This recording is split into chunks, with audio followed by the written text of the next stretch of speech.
August on the East Coast has been such a mess of raging storms. Is your small farm, homestead, or estate ready? Hi, I'm Justin Hitt with Prosperity Homestead. How are you handling water on your property? Are you slowing it down and spreading it out so that it can soak into the ground and build up a good hydrology cycle? Or are you having floods and damage to your home because there's too much rain? Well, it's becoming a fact every August on the East Coast of the United States. And by the way, this has been going on for hundreds of years, but the storms have been getting more intense in the sense of the amount of water that's coming down.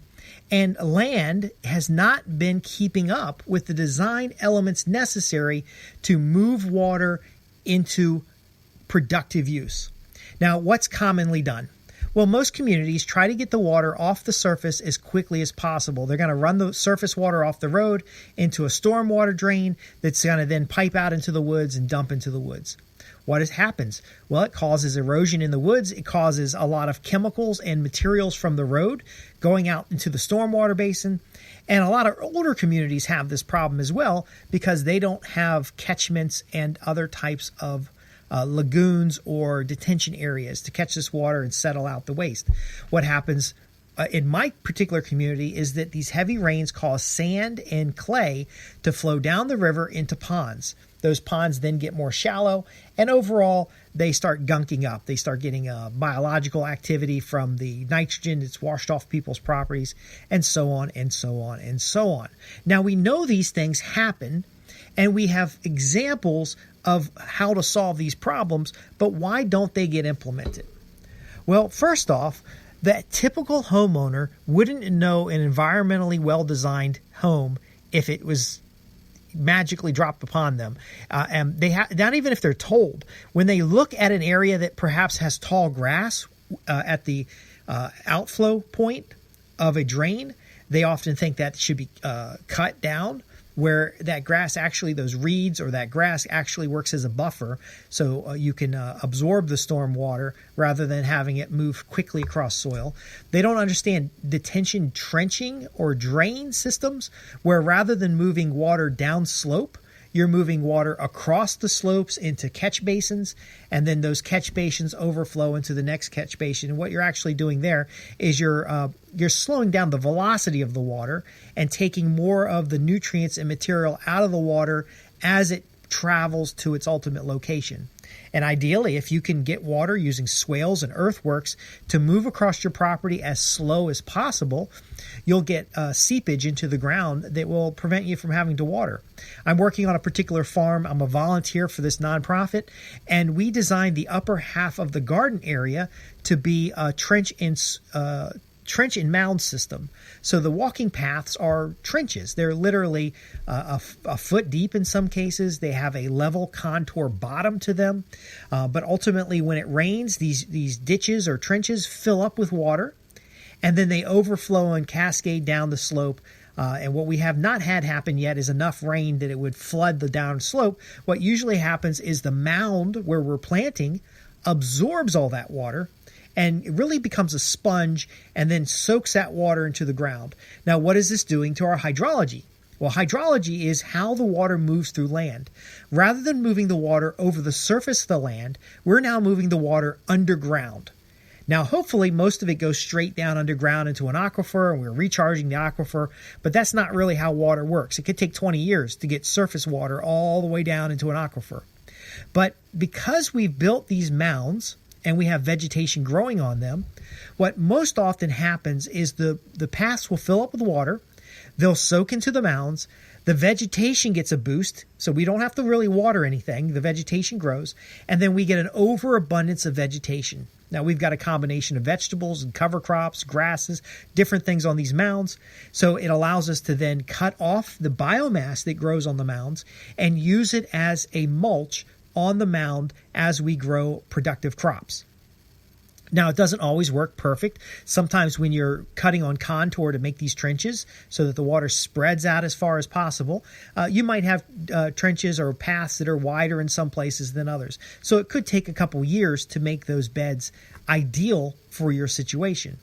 Now, in some environments, terracing is a way to slow and spread water using the back channel of a terrace.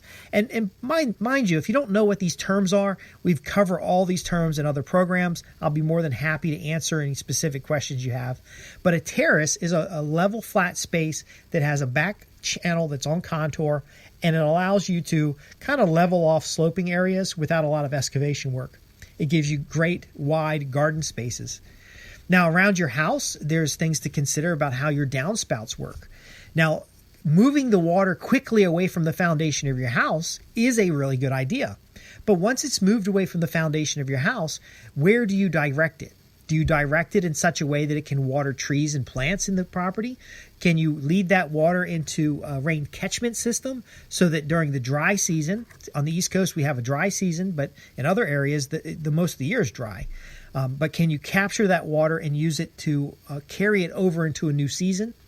Are you storing the water somewhere? Natural ponds on farms are excellent ways to store water. I've noticed around here that towards Roanoke and Lynchburg that a lot of the ponds are almost dry, and they've come down feet, many different feet. And what some of the farmers have done is actually grassed around the area where the water has come down. Well, if that pond is deep enough, when the water comes back, all the fish are going to be concentrated in the deep element.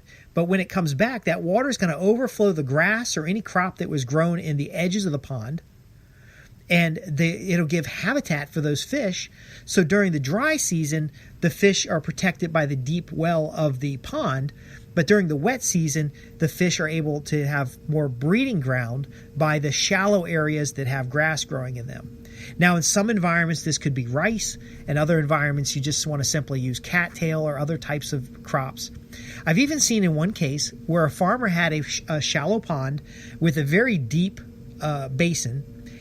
When the water receded, they actually grew cattail and Jerusalem artichoke on the outer edges of the pond. When the water came back, the cattail just went crazy. The Jerusalem artichoke didn't do as well. I wasn't sure if they're experimenting. But the next time the water receded, they brought their hogs in different sections to eat the cattail roots and to eat the Jerusalem artichokes.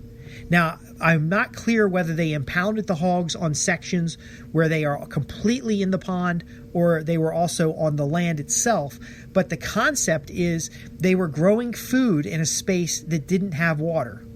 And then the food that they chose was tolerant of the water, so that season after season they had now food for the hogs, and it was part of their pasture rotation.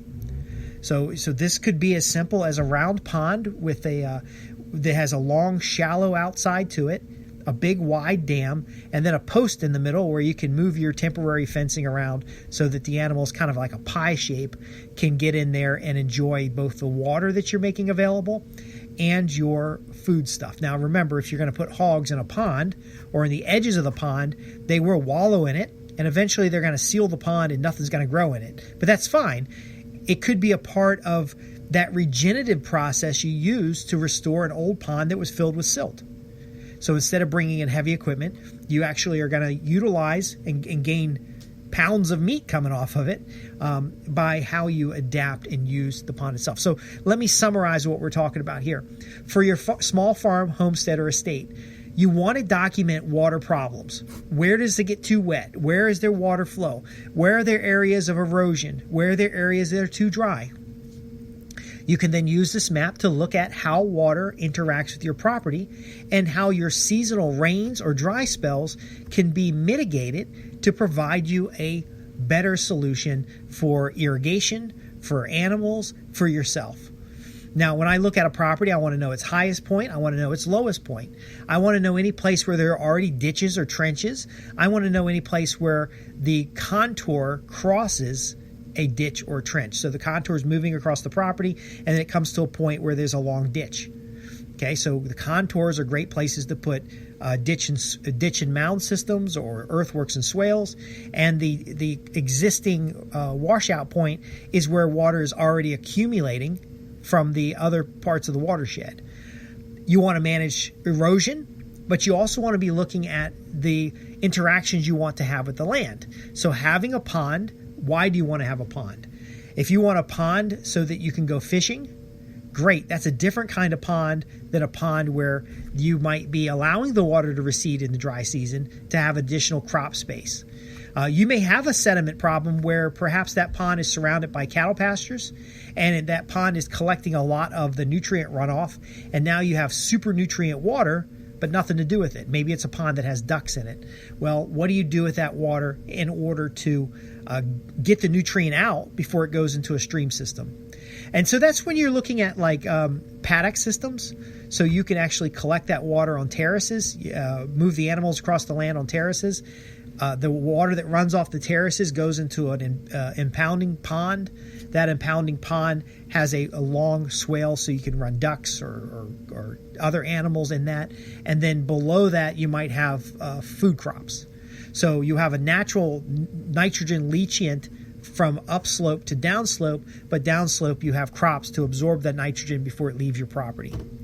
Folks, if I have information about the property you're looking at and I can look at the terrain, I can show you specifically the power of understanding land shape and reading the patterns so that when we have extended rains, so that we have extended dry periods, and so that when we have other activities, heavy winds and storms, you're getting the most out of your property.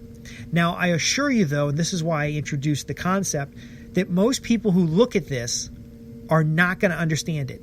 So if you've cultivated a wetland on your property that takes up 20 acres, the farmer next door might say you're losing 20 acres of land. But within that wetland, you've got storm mitigation, then you might be saving your entire farm by having storm mitigation. Now, if you have a hobby of duck hunting or you like to, you have outdoor sports like fishing, you could adapt that wetland in order to support those activities as well. So now rather than having 12 or 20 acres of wasted land that the others perceive as wasted land, you actually end up with a nutrient sink. You end up with biomass growth. You end up with a sporting environment. You end up with great fishing, kayaking with your family, a recreation area that attracts wildlife and pollinators. You know, there's a different approach, and that's what I'd like to introduce you to. I'm Justin Hitt with Prosperity Homestead. If you want more from your small farm, homestead, or estate, contact me with your questions. I've done a number of podcasts, I've written reports, I've done consultations on land management, and I assure you that if you have a question, I will connect you with someone who can answer it with solid, actionable insights. The key to owning land is to become a good steward of it, both from an ecological standpoint and from a utility standpoint. And the greater ecology and utility that you can build from that land, the more valuable that land will be. Valuable land will serve your family for generations. So again, you could worry about the storms. You could worry about the hurricane season. You could be worried about climate change, or you can actively manage your property to adapt to these changes and prepare yourself for a future that is inevitable. Ponds dry out all the time. What can you do to transform that space despite environmental conditions? I know I covered a lot today. It's an exciting topic. Again, you can visit www.prosperityhomestead.org. Go to the contact page. Fax me, write me. I'd love to hear from you. Thanks for listening.